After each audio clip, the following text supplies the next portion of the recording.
Hey, Hey, how are you doing? well, you go first.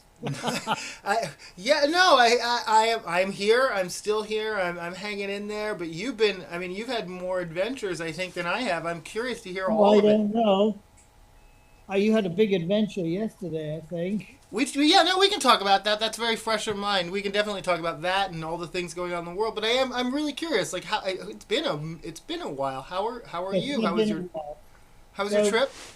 it was okay. I mean, it wasn't great business. Yeah. We didn't really expect it would be. And what was the overall climate, if that makes Oh, sense? I mean, as always, there's a lot of hustle and bustle and a lot of talk. At the end Yes. of the day, when the results are in, um, Yes. it's less than it could be. We go in with a fairly low bar.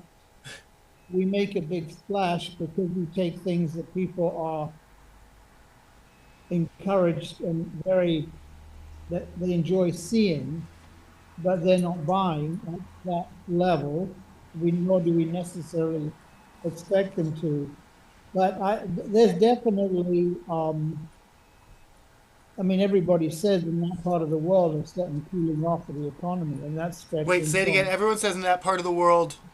cooling off Oh the yeah, yeah, yeah, yeah. economy. Yes. So it's and that's from Indonesia to Singapore to Hong Kong to mainland China to Yeah. Taiwan. So I guess the only interesting, well, I don't know if it's inside information, but that we look at this kind of standoff between Taiwan and China as a kind of chess game, Yes. which could get very dangerous, right? Right. A lot of Chinese people who move backwards and forward say that there is too much at stake on both sides, and Taiwan has too much of mainland China's national treasures, Ah. which kind of you could say maybe hostage Huh. to a, a military takeover. Huh. I mean, we don't quite understand the degree to which Chinese families, extended families, uh, are in Canada and where you are, Yes. Yes. and Taiwan and China and Hong Kong and Yes. Singapore. No. Yes. They Yes. may do the same business, and they may be 50 members of the family, and so it's not quite as cut and dry Right. as I think the media here makes it out to be. It's just, I mean, basically, it's very complicated. But everybody gets along there. I mean, there was no sign of any tension. Uh huh. But I think people who are living in Hong Kong are pretty much ready to acknowledge that it's going to become China That sooner. is the sentiment. I mean, that's the general that Yeah, yeah. I it's just mean, resigned to well, that. yeah, they're resigned to that, Huh. and I mean, people who have means try to get assets out. Um, People who don't have no choice. I mean, you could see the only benefit to the average person is that the abominably high cost of real estate in Hong Kong is coming down, Ah. which actually may make housing somewhat more affordable Right. for the average working Huh. person, Yeah. Yeah. Yeah. which is, you know. So, And I mean, it's, and it's not. I'm sorry. It's not like a couple years ago. You didn't see. There's no evidence of like active resistance or. I mean. I, yeah, I wouldn't be aware of it. I see. Yeah. Yeah. Yeah.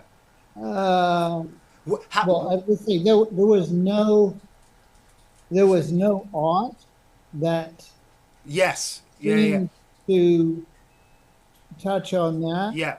I think probably there was a degree of self-censoring going on. I Yeah. mean, plenty of art by contemporary Chinese artists, but nothing that was pointedly Yeah.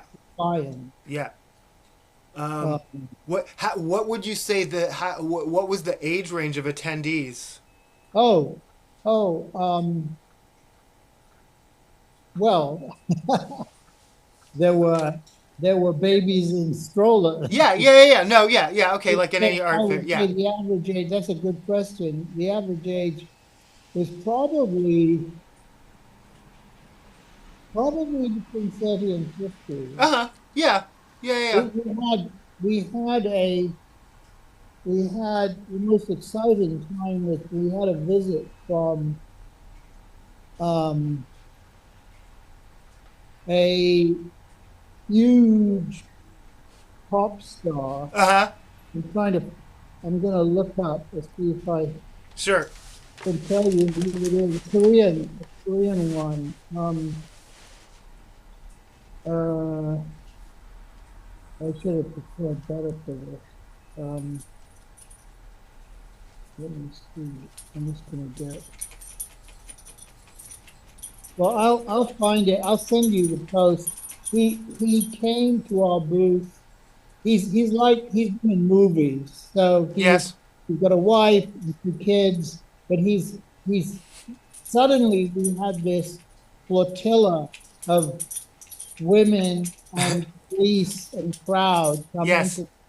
into our booth, and the one painting we had, which was people, it's kind of like, well, the most expensive painting there was a big painting by Francis Bacon, Uh huh. which he stood in front of with his wife, and everybody took photographs. Um, I didn't actually know who he was Sure. to see what was going on.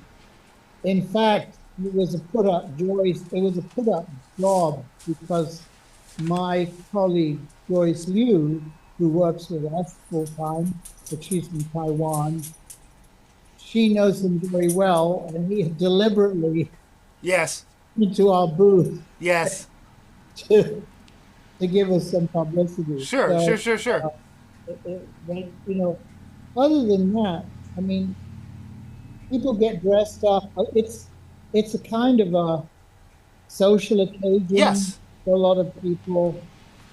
So, and some of the people that you want to have a conversation with are um, the least dressed up and the least forthcoming. If you Sure. know what I mean. Yeah.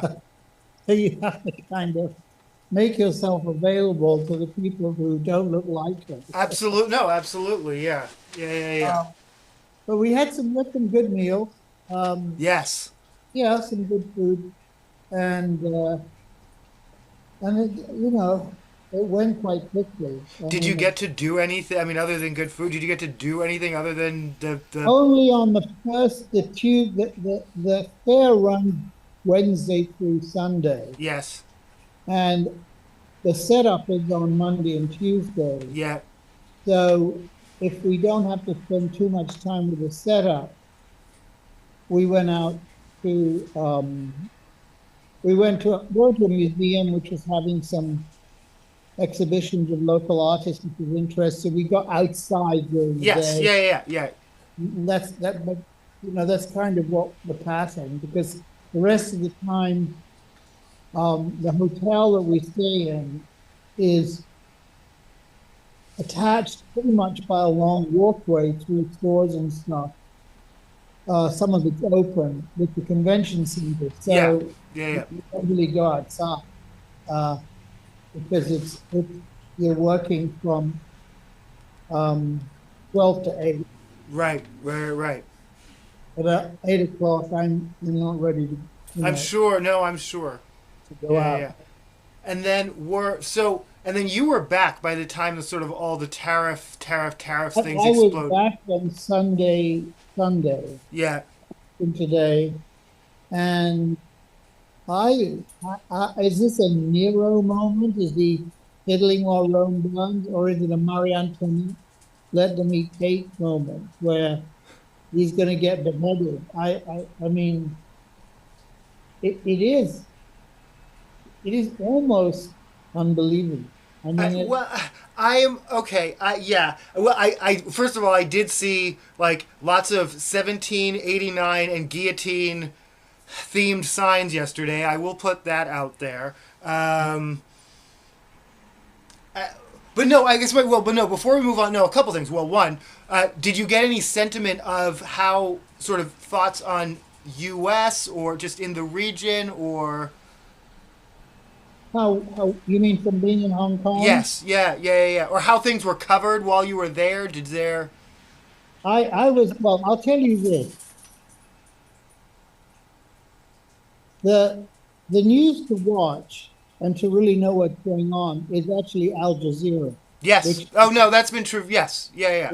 which is, I mean, it's English. They have British and American Yep. commentators. Um, what I found really astounding, especially when I came back and I saw there was there was an Israeli bombardment of Gaza, and when I got back here, it was covered by NBC, and they started off by saying some of these images may be disturbing. Okay, well, they didn't show any disturbing images, but on Yeah. Al Jazeera, they didn't give you any warning, and the images are very disturbing. Yeah. And there are children being killed, and also images that we don't see of protests in Israel with Yes. Israeli Yeah. Yes. um, Yes. Yes. Yep. plowing through the clouds, and we don't see that either. Oh wow. So, Yeah. so and all kinds of things like the earthquake in Myanmar, and I watched Al Jazeera in the morning, and it's a different world, you know. I mean, Trump is there, yes, but there's the rest of the world of Europe and the Middle East and Australia too. Yeah. So No. Absolutely. um, I had one really strange conversation with a franchise dealer that I've known for a long time. Nice guy. He's actually his wife is Thai. He married quite a long time ago. I know they have several children. And he said, um, well, from our point of view, Trump is really a great president because he's the only post-war American president who hasn't started a war. Well, no, but that's a European. I mean, it's one person. It's a very specific perspective. Yeah. No. Yeah. I don't care what he's doing to you guys or Yep. government or anything else. But as Yep. far as we're concerned, well, I mean, he could actually now be causing a nuclear war. So I I mean, mean, that might who know? Right. that No. might Yeah. But happen. yeah. But he may be war aversive, which means that America becomes a second world country or whatever. I don't know. I mean, Well, I he mean, certainly hasn't stopped the war in Ukraine on right. his day. He hasn't done that. In fact, he hasn't done anything No. about Well, no. Yeah. He hasn't started a war because he cozies up with our enemies. You know. I mean, it's not there. It's very unlikely. The wars that probably we should have, the conflicts that we should engage in, he's not going to, and so it's because yeah. I mean, they see him as someone who sees himself like the Roosevelt between Churchill and Stalin. There's Ken, right. No. Right. and Putin, right? And they're the three big guys in the Yeah, world. no. No. And I mean, the first I heard of this was really this summer, this year during the campaign, where the Republicans were really suddenly pitching the Democrats as war thirsty, hawks, and themselves, and Donald Trump is this sort of great negotiator who doesn't have to resort to. And it was really, and I was like, this is wild because that's not. I mean, They used to be the Hawks. well, they are, and they still are. I mean, it's at the end of the day, he's not a great negotiator, and if he had to, I mean, they've lucked out. I don't know. I mean, it's not. I don't think. I mean, Obama dealt with the Afghanistan that George Bush left him. Yeah. I mean, yeah. Who does what and why? I think. I mean, well, no, but they. I mean, well, I guess if that is one. Obama did end up being more hawkish than many people ever expected. Hillary Clinton never shied away from that. Nor did Kamala. I mean, I get there. There is but they are appealing, and maybe that is something that the Republicans successfully seized on. They were appealing to a centrism that maybe isn't there, or that maybe is never going to by them, but can be used against the farther left to say, look at these people, they're not really your peace lovers that you think they are. I mean, again, looking forward to 2026 and 2028, I don't know where that leaves their messaging. I think I don't know. I think 2026 is going to be I think it's going to be a domestic issue. I think it's going to be the price of everything that is caused by these tariffs. Yes. And Yeah. and the people, the hardworking people who've lost 10, 20, 30% of their 401k, and the veterans who can't get a phone call through to the VA Yep. to make an appointment because there's nobody there. I Yep. mean, I cannot see that not chipping away somewhat at his MAGA base. I mean, his MAGA base is not entirely old people with a lot of money in the bank who have retired and Right. Okay. No. Okay. Well, it depends on how. I mean, how successfully they control the messaging and the blame game. I no. Okay. So first of all, well, no. A few things. One. I mean, well, you that house sold just in time. I think. I mean, for you. well, it had sold just in time, and also if it had sold earlier, that money that didn't go to taxes would have probably been eroded by the stock market. Huh. Yeah. Yeah. Yeah. Yeah. Yeah. Yeah. So, No. yeah, in that sense, I'm lucky. But I mean, people who are conservative, people who are fiscally conservative with their money and are not gamblers shouldn't have to be forced to be gamblers in a Right. way. No. Right. No. I had a colleague on Friday just straight up say, "Don't check your 401k. Like, just don't." I mean, I it's. don't. No, I agree with that. I haven't actually looked at mine. It's But the best yeah. investment advice is stand still. No, Moment. but this is someone who, well, after their husband did, they did as well because they're closer to retirement than I am, and they can't just ignore it. But I know during the pandemic, during the pandemic, and again, I've only had a 401k for about 10 years. Prior to that, I never had the type of job where you were eligible for one, and I still to this day don't ever plan to retire. I mean, I plan to work until the entirety of my life, and that's fine. That was always my plan, and that's fine. Having anything at all is great, and the pandemic was the first, which is what I mean. The stock market is now dropped as low as it was 2020. That was the first time I'd ever seen, and I know nothing about how they work. I had ever seen a 401k go down. I didn't know that could even happen. I thought it was like an account that you had money in. I didn't realize how tied to the stock market it was that it can actually have less in it. That I don't know. That just So yeah, I mean. Like exactly like you said, people who don't gamble shouldn't be forced to gamble with what is just their retirement savings. Though there are things you can do, like you can adjust with most people's 401ks. You can adjust how aggressive or how conservative it Yeah, is, and now you might be the can, time. yeah, be risk averse, totally risk averse, Yeah, right? yeah, yeah, yeah. That being said, and this is, I mean, veering into the conspiracy theory that I'm now, I don't want to say leaning into, but I Okay, well, I'm sorry. How was coming into and leaving the country? Do you have any experiences or thoughts? Were you worried? I was worried for you. I mean, I have no reason to, other than No, the fact no, that. no, no, no. Actually, I'll tell you, it's very interesting.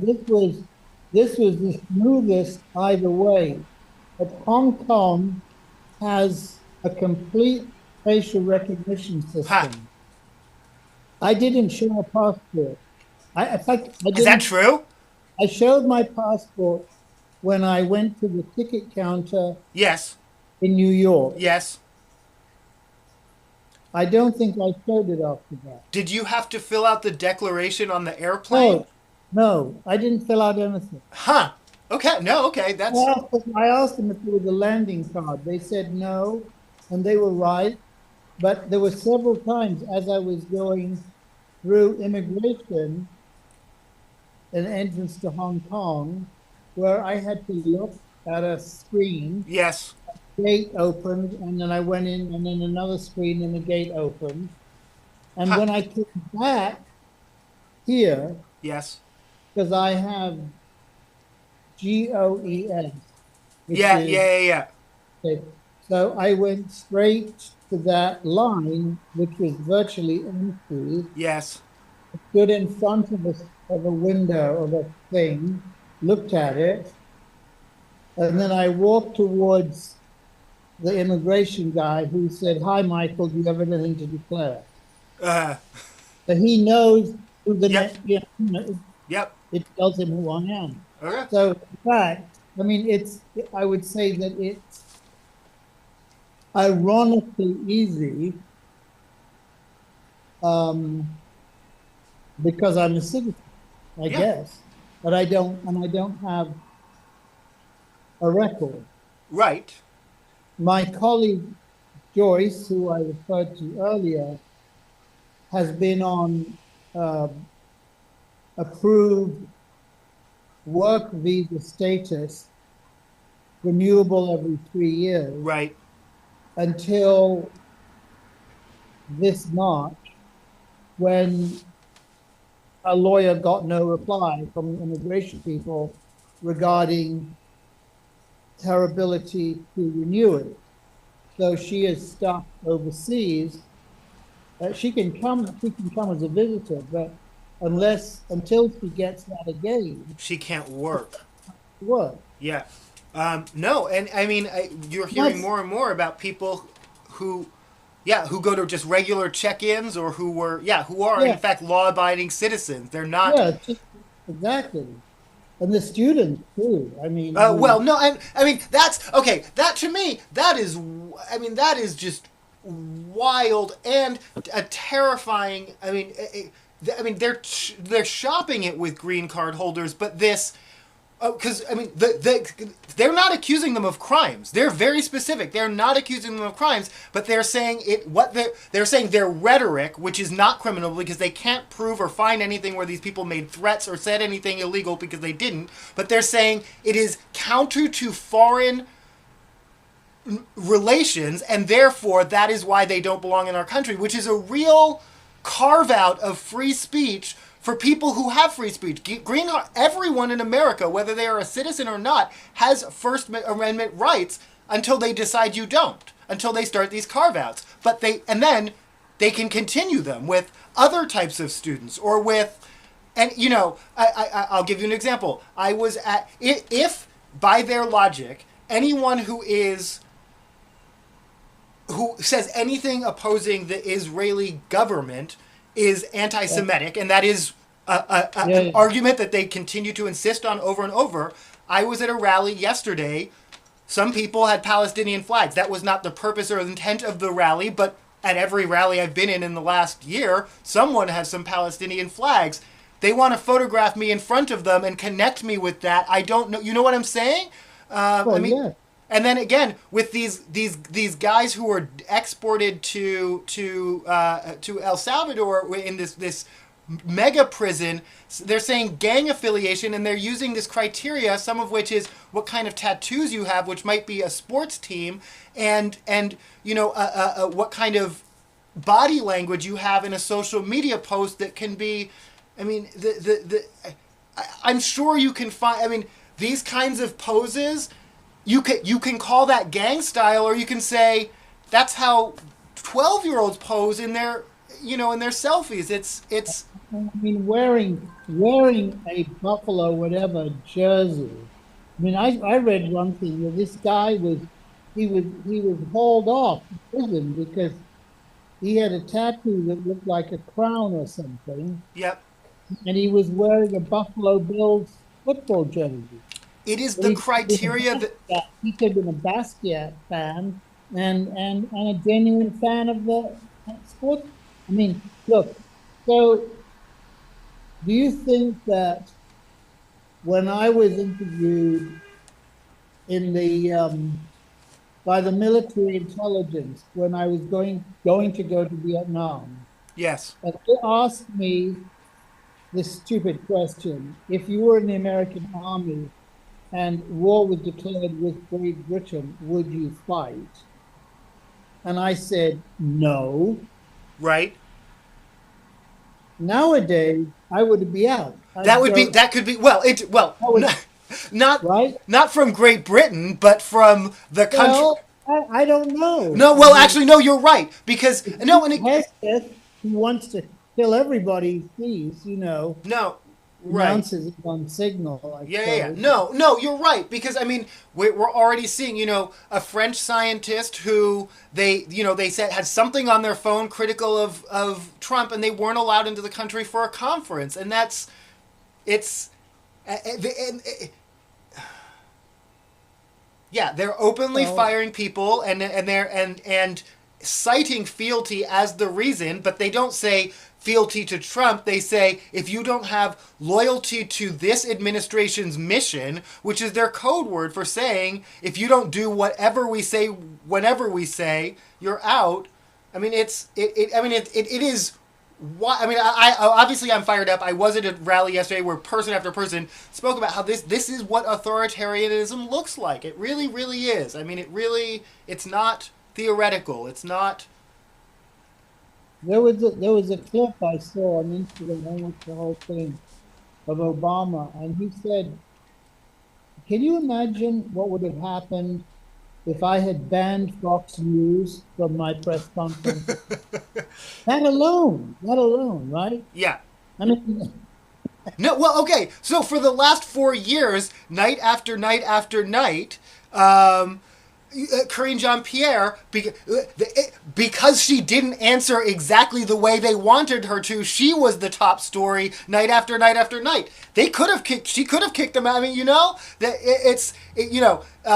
if you don't treat Fox News exactly how we want you to, how dare you treat the great Peter Sousa the way, but conversely, we'll kick out the New York Times because they're and again, whether or not their base, whether or not even I mean, now, of course, now that tariffs are real, Trump is acknowledging what everyone, including even the most conservative economist said is they're going to hurt everyday Americans. They were never designed not to.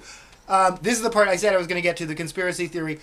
I believe strongly that oligarchs like recessions. Oligarchs like tight job markets because you get compliant workers who are desperate for their work. No one is talking about $25 minimum wages or unionizing in a tight job market, and then they get to buy up everything in fire sales. They get to buy up. So when the tariffs hit all of Tesla's competitors, all the startups, the ones who aren't big enough to weather out, who's going to buy up all that technology at fire sale prices actually probably the Chinese, because they're not actually doing anything about regulation. They're just, but they don't, Trump went golfing this weekend because it's not even they don't care. They can barely hide their glee at actually how much it's going to hurt for the average American. Even if crime goes up, it actually buys into their whole law and order narrative. They already have the scapegoats identified, so that's not really going to sway things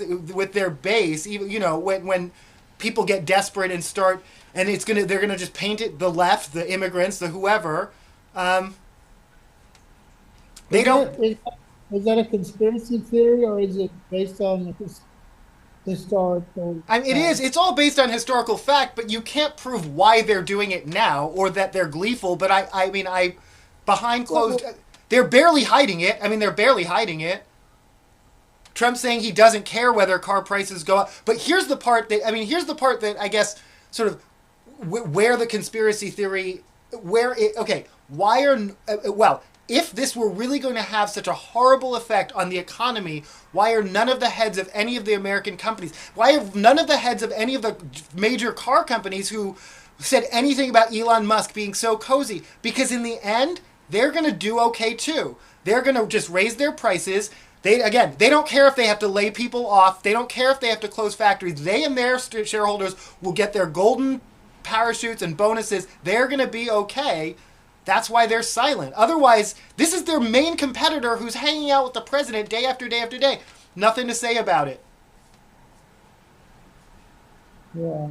Well, I mean, Trump has been pro-tariff all his life. For decades. No, for decades. This is, yes. Uh,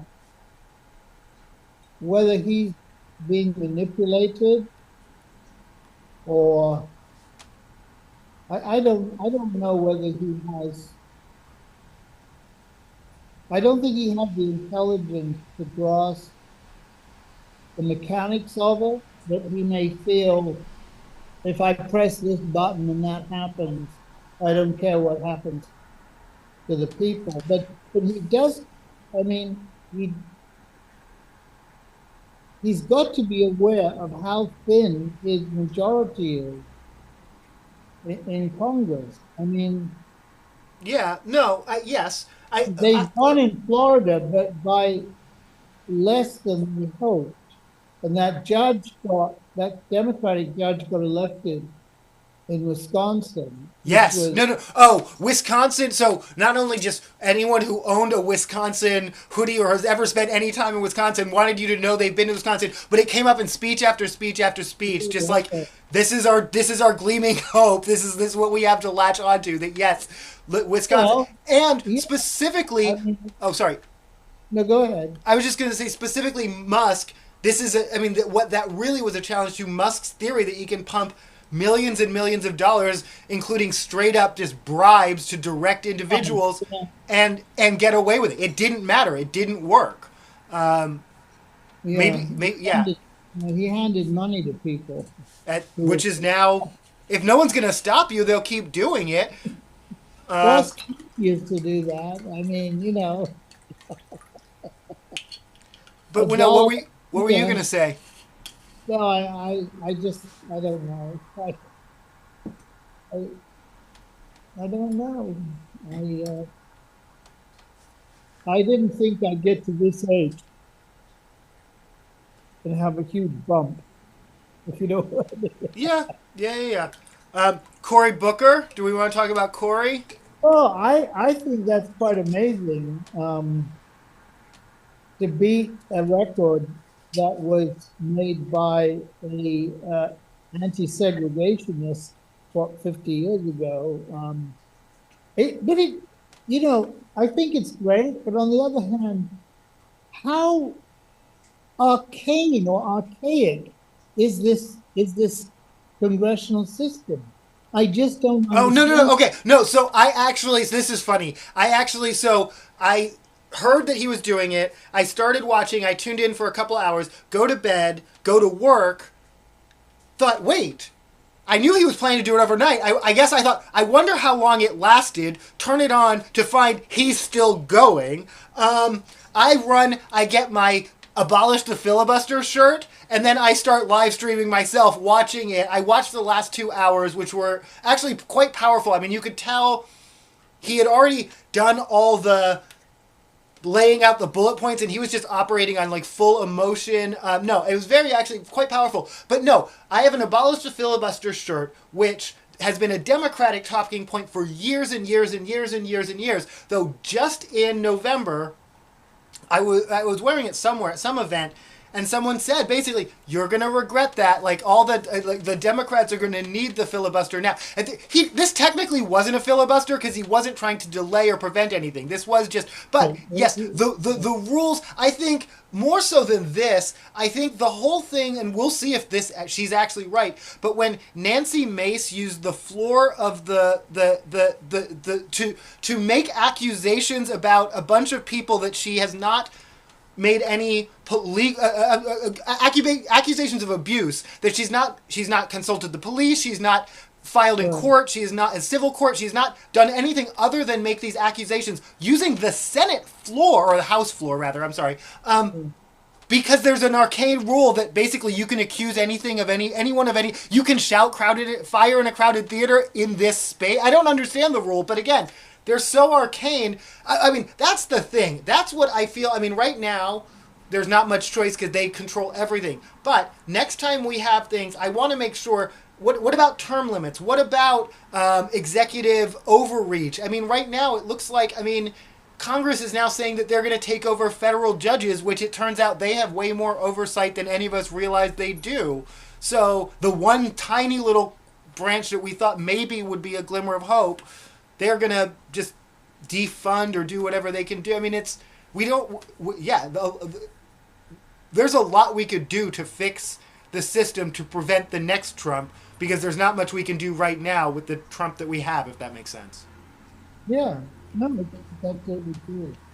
But I don't understand quite why, on the one hand, you have these, as you have just pointed out, these strange rules about being able to shout fire, or having to stand there for 25 hours or whatever. And at the same time, half the time, they don't seem to go to work. I mean, well, that one's very interesting to me. Well, there's the whole thing with the Luna, who she's now gotten her entire party against her with the proxy votes, and because she's on the wrong side. They are all obviously they're all pro-business, anti-worker, and she wants she wants actually, and it's actually for her, basically for herself and for other working families in Congress, but she wants proxy voting.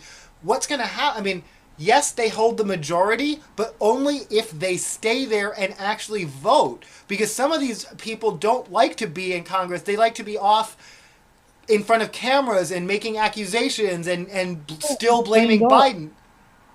Yeah. So the Democrats could still win things in the next few years, especially if, and I hate to say it, but they utilize things like the filibuster, and they utilize some of the dirty but legal tricks like last-minute filings when people have already gone out of town because legally you were still in session and people were making assumptions. But if you're still in session, file it. I think it's... yeah. When people's rights and things are on the line, I think you... Yeah, you do what you can with what you have. You do everything that's legal. Back to the protest, I did see... I mean, they were here in Seattle, and as far as I know, nationwide, and in fact, internationally, completely peaceful. But I continue to see messaging that, again, I wouldn't hold up a sign like that, especially with my face uncovered, because we know that the executive branch, you can't make threats against the president. I wouldn't, just because I don't make threats against people. That's not a thing to do. But things about Elon, or things about, I mean, they're saying we're going to charge these people as terrorists. We're going to send them down to El Salvador. But again, like, they start with green card holders, but they're already saying American citizens will be deported because you say things we don't like. And I don't know what to do with that. But I know people need...